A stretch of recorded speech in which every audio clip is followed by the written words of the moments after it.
Hi, my name's TJ Rector. I'm from Canada. Ahoj, jmenuji se TJ Rector, jsem z Kanady. I've been living in Jihlava now for almost 1 month. A už žiju v Jihlavě skoro měsíc. It's my third time in the Czech Republic. Je to po třetí, co jsem v České republice. I'll tell you a little bit about my life story and my journey. Řeknu vám něco o svém životním příběhu a o pouti životem. How I wound up in the Czech Republic and what I'm doing here.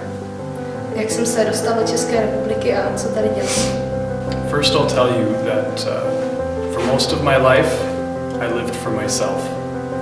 Nejdřív vám řeknu, že většinu svého života jsem žil sám pro sebe. I believed in God as a child, but I didn't live for him. Věřil jsem v Boha jako malé dítě, ale nežil jsem pro něj.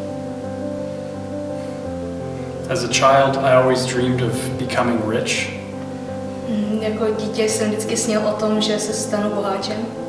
I thought that by living the American dream and having lots of money, that I would be happy. Myslel jsem si, že žít americký sen a mít hodně peněz mě udělá šťastný. I thought that was the meaning of life. Myslel jsem si, že to je ten smysl života. And now I can tell you that I was wrong. Ale teď vám můžu říct, že jsem se mýlil. I studied philosophy and politics in university in Canada. Studoval jsem filozofii a politiku na vysoké škole v Kanadě. My desire when I started university was to become a lawyer. A chtěl jsem se stát právníkem, když jsem začal studovat. But really I only wanted to become a lawyer so that I could be rich. Ale jediný důvod, proč jsem se chtěl stát právníkem, byl, abych byl bohatý. By the time I was 25, I had most of the things that I thought would make me happy. A když mi bylo 25, tak jsem měl většinu těch věcí, co jsem si myslel, že mě udělají šťastný. I had a decent job. Měl jsem skvělou práci.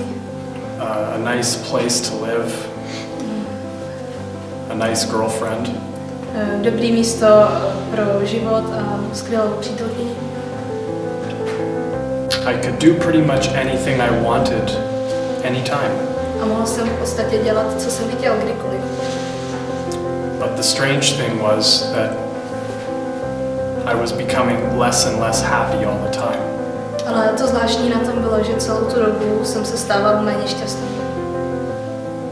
For some reason, living for my own pleasure, it didn't make me happy. Z nějakého důvodu to, že jsem žil sám pro sebe, mě neudělalo šťastný. There were moments of happiness, but inside I had no peace. Byly tam chvíle štěstí, ale uvnitř jsem neměl žádný pokoj. I blamed everybody else for most of my problems. A vinil jsem ostatní lidi z většiny svých problémů. Everybody always told me I was a good person. A každý mi vždycky říkal, že jsem dobrý člověk. And I believed it. A já jsem tomu věřil. I was kind. Byl jsem milý. I thought that my problems came from other people in my life. Vlastně jsem si myslel, že všechny moje problémy v životě přicházejí od ostatních lidí. When the truth was, I was the reason for my problems. Ale ten důvod mých problémů jsem byl já. I had the same problem that every single person in the world has. Měl jsem ten stejný problém jako každý člověk na světě. I'm a sinner and I was living as an enemy of God. Jsem hříšník a žil jsem jako nepřítel Boha. And I was blind to that fact. A nevšímal jsem si tohle z toho faktu. One night, when I was an atheist, A jeden večer, když jsem byl ještě ateista, I had an experience where God revealed himself to me. tak jsem zažil to, že se mi Bůh zjevil. It was the most powerful experience I've ever had. A bylo to snad nejsilnější okamžik, který jsem kdy zažil. I realized in one night that God was real and he was much different than I ever thought. A ten večer jsem si uvědomil, že Bůh je skutečný a že je úplně jiný, než jsem si myslel. When I truly experienced God's love for the first time, I knew it was the meaning of my life. A když jsem poprvé zažil tu boží lásku, tak jsem věděl, že to je ten smysl života. I knew that it would be the one thing that I would live for the rest of my life. A věděl jsem, že to je ta věc, pro kterou bych byl schopný žít do konce mého života. Not long after that experience, I realized that I was a sinner.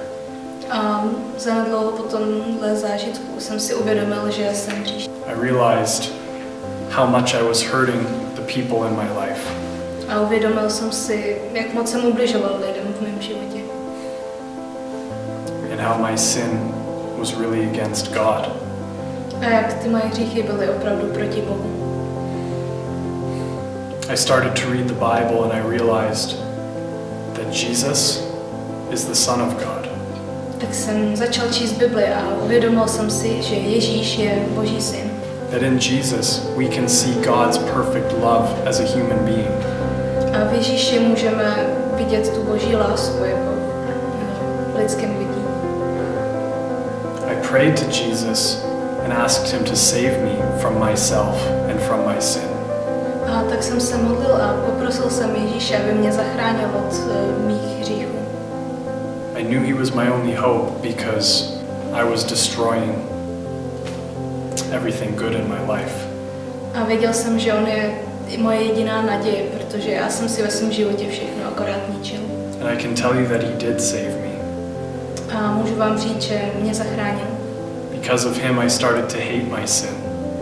A díky němu jsem začal nenávidět ten svůj hřích. I started to be able to really love people like God does. A začal jsem mít rád lidi, jako Bůh má rád lidi. Now my life has deep meaning and purpose. A teď má můj život hlubší smysl. I don't want to waste my life. Nechci promarnit svůj život. One day I'm gonna die, Jednou zemřu. just like everybody watching this video. Přesně tak, jako každý, kdo sleduje tohle video. Do you ever think about that? Už jste o tom někdy přemýšleli? Do you think about what you're living for today? Přemýšlíte o tom, pro co žijete? What you spend your time thinking about? O čem přemýšlíte? What you spend your time really doing and working towards? A jak trávíte čas děláním věcí? Think about it.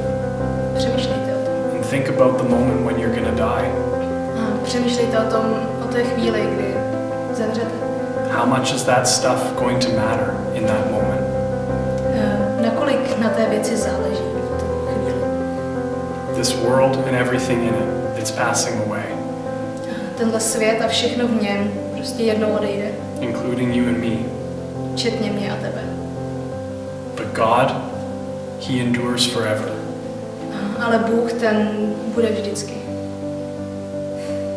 And now I have hope Ale teď mám naději, that as I give my life to Christ, že když dám svůj život Kristu, the things that He will do through me, tak ty věci, které on bude dělat skrze mě, those will last forever too. tak ty budou na věky také. And I have confidence that when I die, A mám jistotu, že když zemřu, I'll leave this broken world tak opustím tenhle zlomený svět and I'll go to spend eternity with Him. a strávím věčnost s ním. And those things that I do here on this earth in His name, A ty věci, které já tady na zemi dělám v jeho jménu, they will last tak přetrvají, because He is good. protože on je dobrý. So I encourage anybody watching this video Tak chci pozbudit každého, kdo sleduje tohle video, to think about your life. abyste přemýšleli o svém životě, Think about your death. o své smrti. Look at the world around you. Podívejte se na svět kolem vás. It's broken and you know it. Je zkažený a vy to víte. And the reason it's broken A ten důvod, proč je zkažený, is the sin of human beings. je ten hřích v lidech.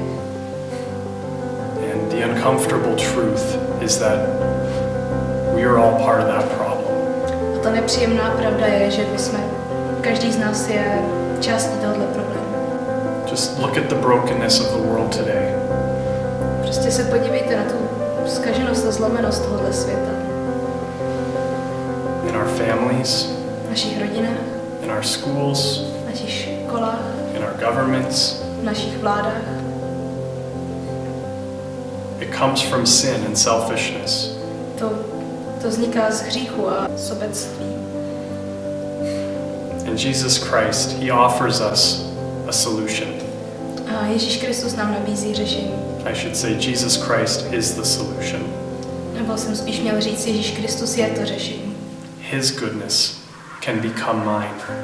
Jeho dobrota může se stát mojí. It can become yours. Může se stát tvojí. When you lay down your life, Když položíte své životy, stop living for yourself, přestanete žít sami pro sebe and start to live for God, who is love. a začnete žít pro Boha, který je láska. He'll destroy your selfishness On zničí tu vaši sobeckost and replace it with His goodness.